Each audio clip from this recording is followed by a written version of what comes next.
This month's podcasts are sponsored by Aubergine Legal. Do you sometimes worry that your business isn't meeting all its legal compliance requirements and wonder if you're ticking all the legal boxes? Are you losing sleep worrying about a piece of legislation that you may or may not be complying with? Perhaps you need some help with your client contracts or your data protection compliance. Or maybe you're worried that your website doesn't have the right documents or legal notices in the right place. Perhaps you have a brand that you want to protect with a trademark. How about if you could outsource it all and eliminate all of your worries? If so, then get in touch with Aubergine Legal, a friendly commercial legal consultancy offering practical and clear commercial legal advice without the overwhelming legal jargon, taking the worry away and helping you to protect your business and minimise your risks. Aubergine offers a free 30-minute consultation if you have any questions or want to find out if they can help, and you can access this link and book your free 30-minute call via the link in the show notes.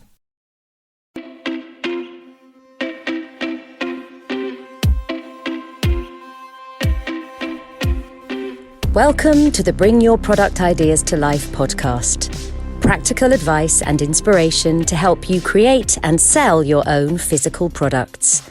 Here's your host, Vicky Weinberg. Hello, today I'm talking to Helen Barker, the co-founder of Fika. Helen's aim is to create a positive impact on the fashion industry through her slower paced, sustainably conscious brand. So Helen and I spent lots of time talking about the fashion industry as a whole and some of the issues that Helen sees with the industry and what she is doing as the co-founder of Fika to change that. So we talk a lot about slow fashion, sustainable fashion, as well as how to start a fashion brand from scratch. So whether you're interested in starting a fashion brand, whether you're just interested in fashion in general, or perhaps neither, I honestly think you'll still find this episode really interesting and fascinating, as Helen is really open and she has lots to share with us. So hi Helen, thank you so much for being here. Hi, thanks for having me. I'm so excited. Oh, me too. So can we please start with you give an introduction to yourself, your business and what you sell, please? Yeah, so I'm Helen. I am co-founder and owner of Fika, which is a responsibly sourced fashion brand for women. And our aim is to really create a beautiful range that empower women, make them feel amazing, but also give them those key pieces that they need in their wardrobe. It's quite a different model. We're kind of trying to slow things down a bit, which I know we'll go into a bit later. Yeah, it would be good to talk about that actually. But I think before we go into what Fika's looking to do, maybe we'll talk about a bit about the fashion industry in general, because I know from speaking to you before that the kind of reason behind Fika is that there are some issues that you guys see with the fashion industry as it is. So do you want to talk a little bit about that, about the issues you're seeing and then what Fika's doing to address that? Yeah, definitely. So just to give you a bit of background, Fika means to slow down and appreciate the good things in life. It's a Swedish term. So that's kind of where it all started in the pandemic when, everyone has stopped.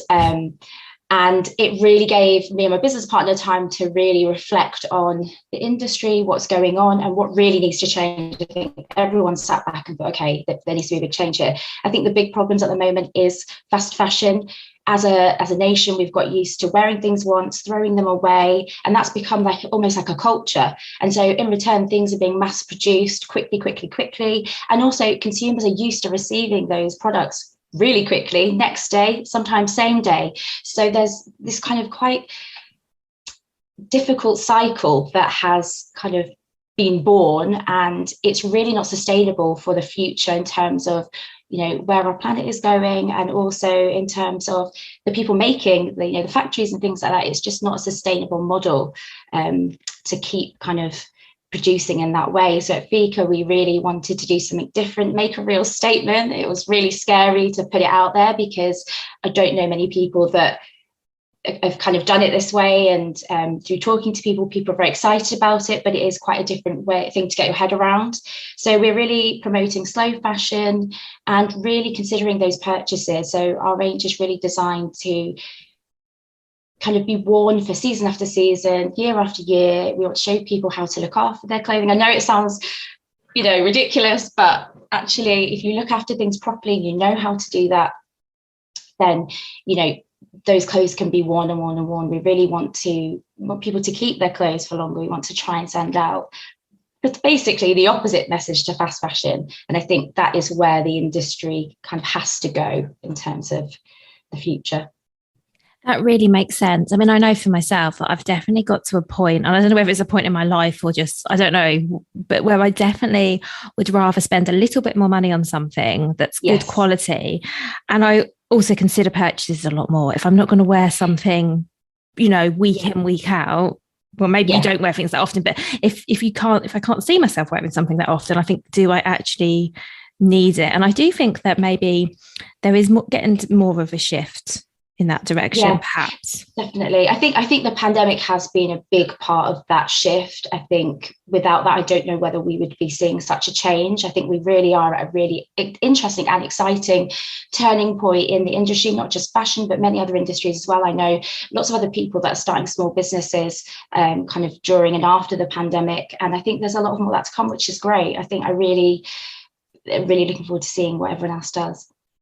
So you've mentioned quite a few things that Fika are doing differently. Let's talk about some of those, if that's okay. So when you talk about slow fashion, for anyone who doesn't know, who's not aware of the term, how would you define slow fashion? For us, we use a made-to-order model. So it's about a 3-month turnaround, which is quite a long time for people to wait.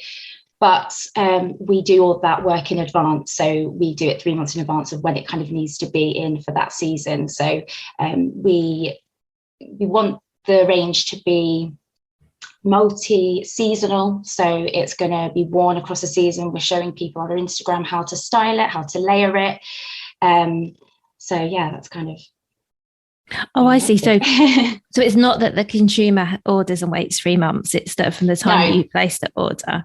Yeah, so we do it in advance and then it will come in, that seasonally appropriate time. Most of our stuff can be kind of worn throughout the year, but then there are a couple of, like coats and high summer dresses that need to be worn at certain times of the year. But apart from that, we make sure that what we do is we get wholesale orders at the moment. And then for Fika, the Fika brand, we go on the back of that. So we don't create anything or make anything additional that hasn't been bought by our wholesale stockists as well. Oh, that's really interesting. And we'll talk a bit more about wholesale either. So, so you're getting the orders and then making it. That is a really different way of doing it. Because I believe, Am I right in thinking that usually in the fashion industry, brands would make a whole load of different products and different ranges and then try and I guess that's why you see some of the high street brands have these huge sales where they're really discounting things at the end of the season. Yeah, I worked in the fashion industry for the last 15 years for a supplier. So I was an account manager, so I did all of the selling, but all of the creative side with the design team. And we work with a lot of big brands. I think that's where I've learned a lot of what I want to do differently. And not necessarily, it's quite a traditional, people do things in a certain way in the fashion industry in terms of what season stock goes in and just the whole process. And I was like, well, we don't have to do it like that. We can do it, the world is changing, the climate is changing outside, we're here in November and the sun's shining and, we just have to be really adaptable. And again, that's another thing that I took from the pandemic and also having had so much experience in so many different brands, from sort of supermarket brands to more high-end global high street brands in the UK and also America and things like that. So it's kind of clubbing all that information together and really thinking, okay, how can we use all of these tools that we've kind of previously seen and put it to the absolute best kind of use. Yeah, that makes sense. And you mentioned then, as we talked about, you have a 3-month sort of order time. So let's talk a little bit about the sourcing and production, because I know that you source responsibly. So can you maybe talk a little bit about what that means and then talk a little bit about the production process, if that's okay? Yeah, of course. So responsibly sourced is the main ethos of our brand is ensuring that we're using sustainably sourced fabrics. At the moment, we have kept it quite tight and quite small. We use a lot of organic cotton, recycled polyester, and then eco-vero. That's kind of the main things that we use, because as a small brand, it is really difficult. Obviously, our quantities are really small, and it's really difficult to make that work with a manufacturing unit that's quite established. So we've kept it tight, but we've kind of made sure that the styles are doing different jobs within our range for those different types of customer. And you're quite lucky because obviously having that experience and having contacts in the industry have pulled out a lot of favours, and a lot of people have come to help us. So we produce in Vietnam.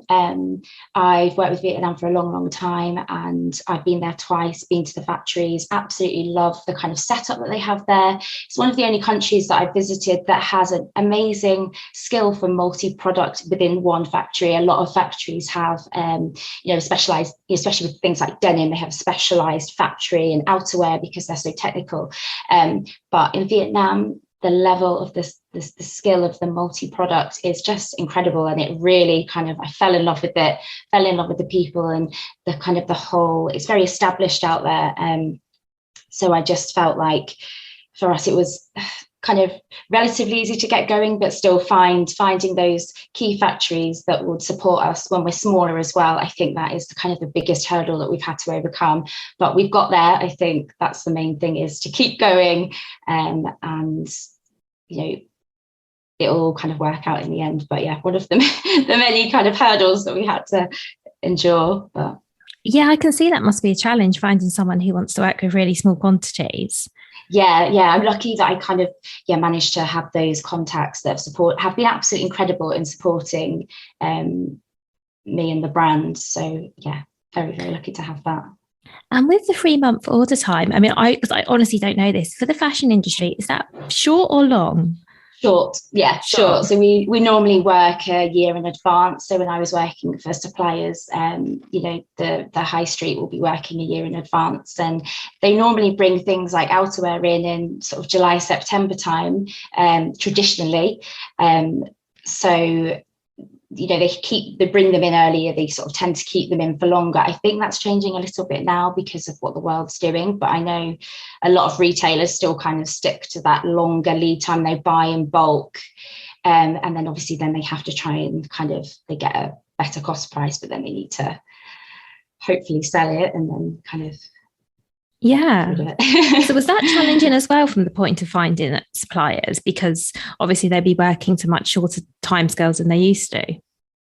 Yeah, I think for us, we did a lot of work on the fabric. A lot of time, the fabric takes a long time to make, to source it and make it. We did all that up front. So when we were sort of creating the brand, we really honed in on those key fabric bases that we really wanted to concentrate on, and we made sure that they're there. So that's why we've managed to although it's still quite long for the consumer, in terms of the fashion industry, it is quite quick. And we're lucky that we're working with factories that we're actually doing them a favour. So we've managed to plan it so when they're in their quieter periods of time, and they necessarily probably wouldn't have anything on the line, they're slotting our goods in there and making them. So actually we're helping them out, and they're helping us out, and it's worked really well, because at times factories can have really busy times of the year because of the buying pattern of UK and global retailers, and then they have these really quiet times of the year when they don't have anything on, and that's actually a really big cost for the factory to try and maintain when they don't have as much going. So they'd rather take these sort of smaller quantities, put on a bit of a smaller line, and help us out. So yeah, it's taken a lot of planning, but obviously because we know how it works, that it's fallen into place now, and we're getting into a groove with it. I love that. It's just so good that everyone wins. That's really good. I always wanted Fika to my dad's got this saying, and he always wanted me to sort of start my own business, and he said, you just always do the right thing. And so throughout the process of starting Fika, I was like, right, it's my little motto in my head. It comes into my head. It's like, what is the right thing to do? And you have to build those, we have this business because we've built it and created those relationships for so long, and I'm really, working with a small group of people, but I want to keep it with them. Hopefully as we grow, we can grow with them and they will grow with us. And I think that's such an important part of the business. That really is. And I think you're right, those relationships are so important, because hopefully they're going to be long term. Yeah, definitely. I'm all about relationships. So yeah, it's really important to us. And yeah, we want to do the right thing and support manufacturing and also the communities around it as a business. And it's really interesting what you were saying about the fabric as well. Because one thing I noticed when I looked at your lookbook, which I loved, by the way, was that you do a lot of so I don't know how to call it. I would call it fashionable yet classic. Yes, but one thing I noticed that I loved was you would do like one beautiful top in lots of different colours. But I'm assuming that's the same fabric and it's been designed that way to help Yeah. Exactly. Throughout the design process, I've got 2 designers that I've worked with, again, for a very, very long time in previous roles. And I work really closely with them. Throughout, I wanted it to be, what are those key pieces? These like well-made, really beautiful fabric pieces that people need and want to wear year and year, like a striped t-shirt in a gorgeous fit that's really flattering. I'm quite a curvy girl myself, so I'm really particular about how things fit and little details. So we've really used that throughout the process to make, basically what I feel like I've been missing for a long time. And also, friends and family, been a massive inspiration. I'm 36 and a lot of my friends have come up to me and said, we can't find anything, you need to do something about it. So I was like, oh, right, okay. But, Fika it's aimed at 30 plus. So anything, my sister's 40, I wanted her to be able to wear it. My mum's nearly 70, I want her to be able to wear it. And we have had that feedback from people, which has been brilliant. And also from younger. So it really is a brand for everyone, hopefully. Thank you. And you touched on sizing then a moment ago. So I know one of the other things that Fika does is true to fit sizing. Can you talk a little bit about that? So what it is and how you achieve that? Because I cannot get my head around how for any fashion brand, I was about to say for any fashion brand, they make clothes that fit. And I have to say there are lots of fashion brands, in my opinion, make clothes that don't actually fit that well or don't fit consistently anyway. Exactly. It's a minefield. It absolutely is, because having worked with many different retailers, every retailer has their own pattern and fit and look that they want to achieve. I think for us, I wanted it to be more fluid. So our sizing, apart from our denim is single size, but everything else is extra small to extra, extra large. And we've done that because I wanted it to be not just a size 8, not just a size 10. I wanted it to be more fluid within that. And we've also designed the pieces to have comfort in them. So we have, on our formal trousers, we've got a little panel on the back that's elasticated, because some people have curvier hips and a smaller waist, and some people, are more conscious of their tummy areas, so they want a bit of give around there. So it's not just about the actual sizing, it's about creating breathable fabrics and, kind of movement within the garments, so they can kind of fit as many different body shapes as it possibly can. So our sizes, sort of like an 8 to 10, a 12 to 14, 16 to 18, and so on. It is more fluid in that way. So I think we want people to feel good and comfortable in clothing. There's so many things that I've bought in the past, and it just hasn't been representative. And you're right, it hasn't been consistent. So for us, consistency is absolutely key. We've done a lot of work on the patterns, getting the fit right and making that right, but also in terms of the pattern and making sure that the wastage, as a sustainable, responsibly sourced brand, the wastage is all being kind of minimized, and we're utilizing any wastage that comes from outside the pattern as well. That's all part of the process that we've put into the fit as well as making. So yeah. Oh wow, I love those little details.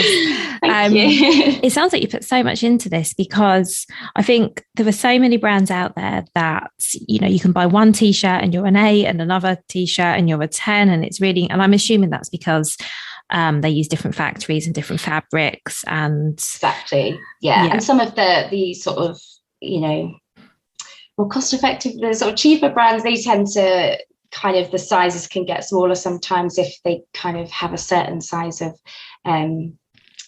sort of width of fabric. They may try and squeeze a few more into that panel of fabric than needed, whereas we slightly over order our fabrics, so there's more than enough room. And then for our cotton example, we are donating it so it can be recycled into things like paper and cardboard and things like that. But it's, you have to donate quite a lot of fabric, so we're kind of collecting it all up. But yeah, it's kind of, there's lots of things you can do. It's just making it all work and meeting the right people. That's amazing. And I never knew that that's the reason, because there were definitely some brands out there, and I'm not going to name any on here. There were definitely some brands out there though where you need to go up a size. Or, well, I know there was a couple of brands where if I go to there, I need to go up a size because everything always is small. I didn't know that was why. That's so interesting. Yeah, I know it's a bit naughty, but for us, I kind of want people to be able to come to the brand, especially with being an online brand. You have to, people need to know, if they bought that t-shirt and they love that fit, they want that to be the same again. So it's continuity and transparency for us. Having worked in the industry, I just want to be transparent and real about what Fika is about and what we're trying to do. Well, thank you. And you must mention then about being an online brand. And in a little while, we're going to talk about where people can actually buy Fika from where you're stocked and how you're Yeah. finding stockists and that kind of thing. But so I'd love to know a little bit more about the process of sort of designing and launching the brand, because so it was what, 2.5 years ago maybe that you came up with the concept. Can you talk us through a Yes. little bit of what it, and I know like it's massive and you've gone into lots of details already. I just think it'd be really useful for Yeah, of listeners, course. particularly interested in fashion, to kind of have a sense of the stages you need to go through, Yeah. Yeah, no, definitely. to launch, whether it's a fashion brand or just a one-off fashion product, because I'm assuming there are some key steps that you need to go through. Yes, definitely. It's quite, it changed a couple of times. So the first thing that obviously we did was research. So research the market, what was out there, how we could do something different to what was out there already. I mean, I think after following the pandemic in the last couple of years in the industry, the market's completely changed. There's a lot of really well-established brands that aren't there anymore, or have joined other brands. So for us, it was to see what was already out there, and really think about who our targeted customer was. So we did want it to be kind of 30 plus, because we felt like that there wasn't a lot out there for that age bracket. And then the next thing we did was, which really was difficult, took a long time, but really helped me, was to pinpoint our core values and almost like a mission statement, because I just think it's so important to have that focus as a brand, because you're creative, you're getting all these different ideas, you're seeing all these different things, you're meeting all these different people, you're getting all, it almost gets a little bit much. So when you really home into kind of your customer, who you're targeting, and what those core values, what you really want to achieve, and what our long-term goal is, hopefully one day Fika will be able to expand into other areas, become more of a lifestyle brand. I don't know if that will happen, but that was all part of the mindset. And I think it's really important to have that in your head as well.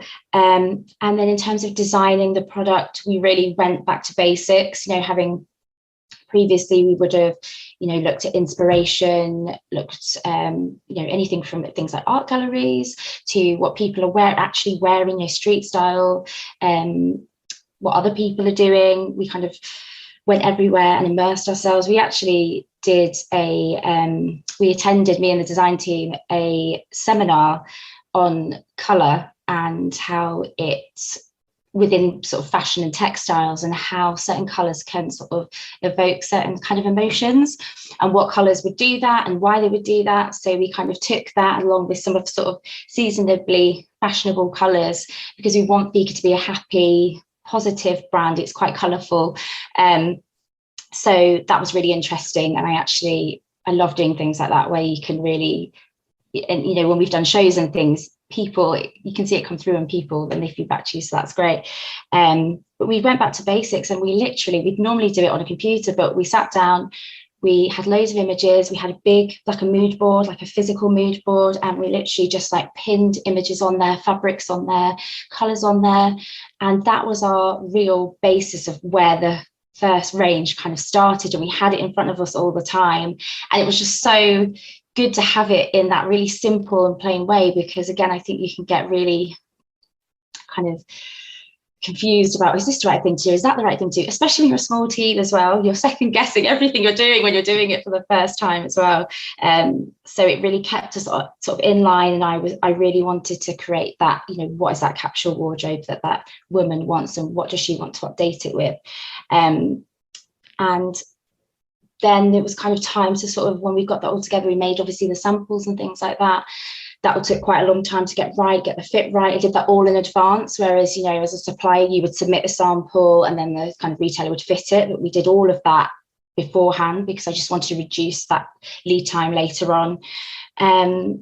And then we kind of went into the branding, which was super exciting. We worked with a company to help us on that, because I felt like it was a really important part of the brand that I was happy to invest a little bit more money in, because I do see hopefully the brand going into other avenues in the future. And I wanted a logo and an aesthetic that would work on different things. And that as well really helped the brand come to life. But that was a big process. I mean, just getting getting it all right, but it did all fall into place. All those things obviously took quite a long time, so I'm kind of whizzing through it a little bit more.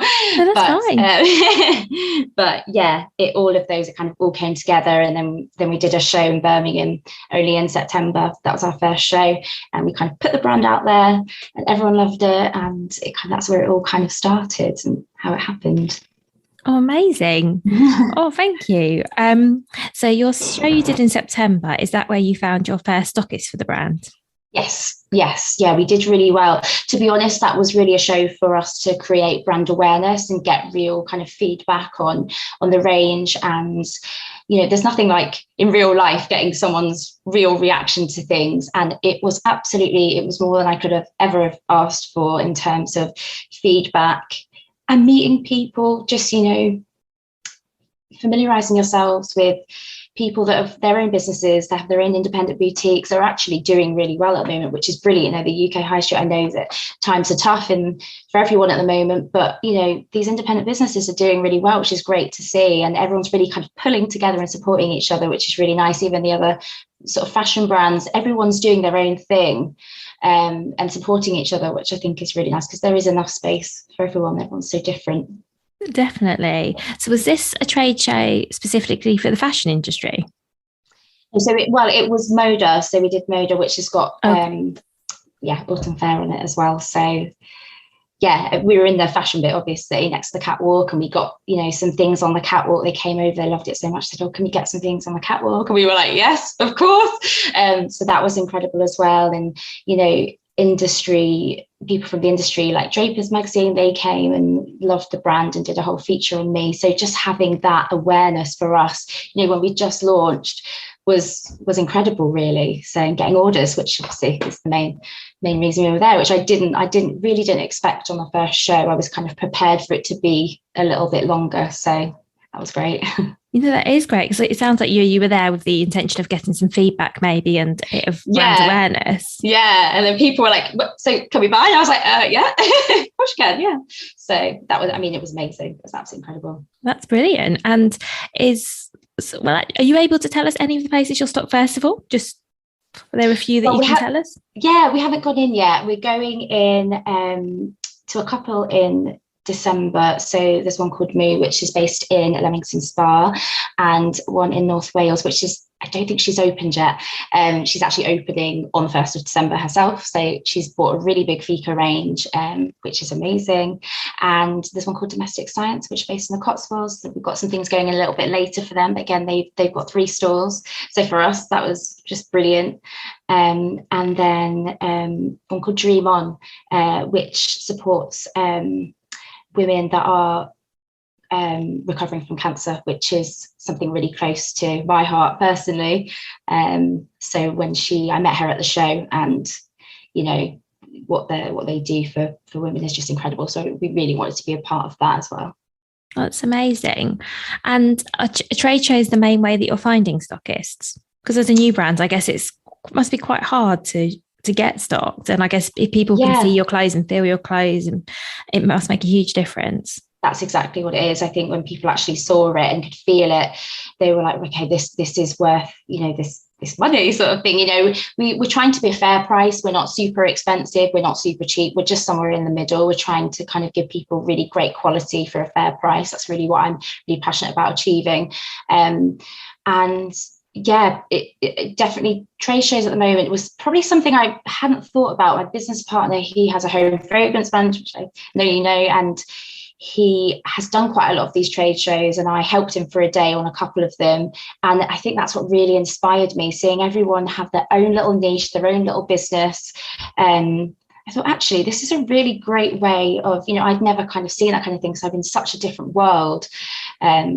So for us, it's just been incredible. I'm actually doing 3 more, 1 in January and 2 in February, just because they're a brilliant opportunity to network and meet people. It's just, it's great. I'd really recommend it if you're a new brand. It's really worth it. Yeah, I actually met your business partner, Demi, at a trade show. They are great. I've Yeah. never been to one. It was my first one I attended, and I just think they're brilliant because, as you say, Yeah. you just get it. Because I think that's particularly with fashion. I mean, I think it's probably the same for lots of other products. So Demi was there with his candle brand, and I think Yes. again that's a product that you need to actually be able to smell, because Definitely. it's such a Definitely, you know, it makes such a difference.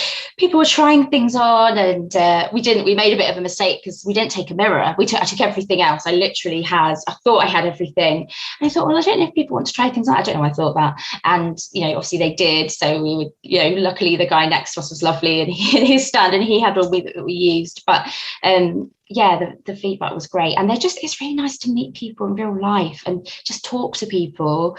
And some things orders have come from, they haven't come from, and they might come later, but just meeting those people and having they've got that awareness of you is really great. Especially, I think it's fantastic, and especially when your brand currently is online as well. Yes.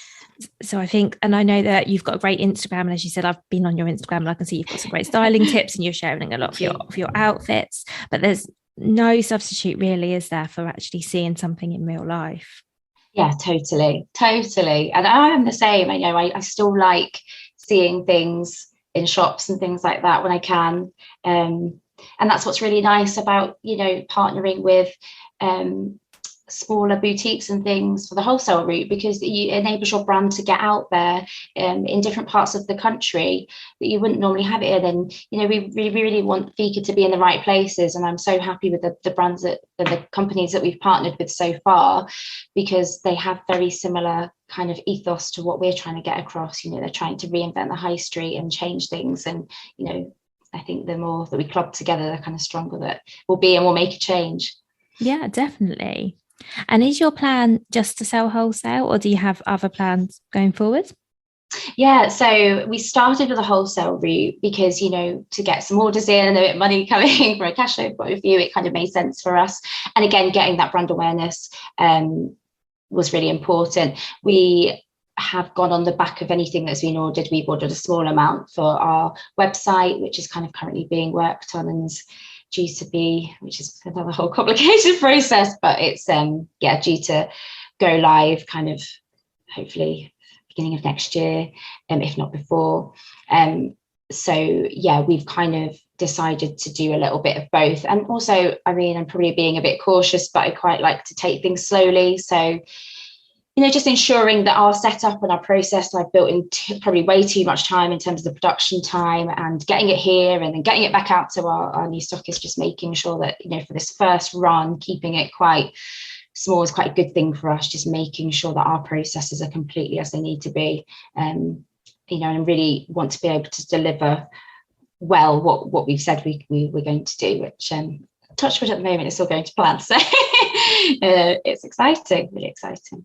That's amazing. And I do see that there probably does need to be so much thought that goes into it, because especially when you start selling on your website, it's sort of ordering and fulfillment and storage, and yes, there's a lot, isn't there? There is a lot. And we're a small team. I have 2 designers which are incredible, and they do more than just than designing. They kind of help me with everything. They help me at the shows, they'll help me back end when the stock comes in. So yeah, but it's still, you think, oh gosh, before I started, I thought, 3 people, that's loads of people and loads of time. But actually, because you're right, there's so much to kind of think about and do at every point. It's a lot of hard work, but I do love it. So that's great. Oh, it's good to know that you love it. I do, yeah. You have to do so much. Yeah, that's part of the problem actually when I started, was kind of making sure that I had time to myself and time for the business. Obviously the first sort of year or so has been quite intense. I haven't really stopped, but more recently I've really tried to segregate my time better, manage my time better. It definitely sounds like I'm not saying there's not any hard work to come, but it definitely sounds like you put in a lot of work sort of prior to the launch, which hopefully has set you up really well now. Yeah, I hope so. Yeah, fingers crossed. Oh, thank you so much for all that you shared, Helen. I have one final question, if that's okay. Yeah, of course. And ask everyone a variation of this question, not the exact question. But what would your number one piece of advice be for anyone else looking to start a fashion brand? I would say to understand the market and how it is changing constantly, and making sure that your brand is adaptable, because fashion is just, it's changing all the time, and the world is changing. I think that you need to stay true to your brand as well. So, you know, whatever your thing is, make sure that you shout about it and that you stay true to it throughout the process, even at times if it's really hard. And, you know, have those, as I said before, those core values and that strategy really clear in your head and in place. And one of the sorry, I'm giving you like 5 things here, but one of the other things I would say is just ensure that you understand all the elements of clothing manufacturing, because there is so much that goes into it, you know, not only from a fit point of view, but from a fabric point of view, from a technical fabric point of view. There's just so much that it is a complicated process, which I think a lot of people don't realise. So just make sure that you're really clued up and, you know, ready to kind of take whatever comes, because it is hard, but it is wonderful. So yeah, that's my main piece, I think. Oh, thank you. No, that's really great advice. And I think you're right. I think I've only spoken to one other fashion brand on here a while ago, and I was a bit blown away by having to think about seams and stitching and a lot of those things. As a consumer, you just don't even consider. There's so many things, you know, my design team get it because they're the same, but you know, we get excited about, you know, what buttons we put, you know, new button shape we've got, or a new button finish, or, you know, the depth of a waistband or something like that. So yeah, there's a lot that goes into it, but if you're determined enough, anyone can do anything. So that's brilliant. Thank you so much. And that's what a lovely positive way to end. Thank you so much, Helen. Oh no, thank you so much. It's been lovely. Thank you so much for listening right to the end of this episode. Do remember that you can get the full back catalogue and lots of free resources on my website, vickyweinberg.com. Please do remember to rate and review this episode if you've enjoyed it, and also share it with a friend who you think might find it useful. Thank you again, and see you next week. If you've been inspired to start a podcast in 2024, I really recommend my podcast host, Captivate. Captivate were my top pick when I started podcasting 4 years ago, because of how easy it was for a complete novice like me to get started. I've stuck with them for the last 4 years because Captivate is still really simple to use. They keep adding great new features, like the ability to share ads like these, and they've just been really reliable. So when you're ready to start your own podcast, you can use the link in the show notes and get a free 7-day trial with Captivate.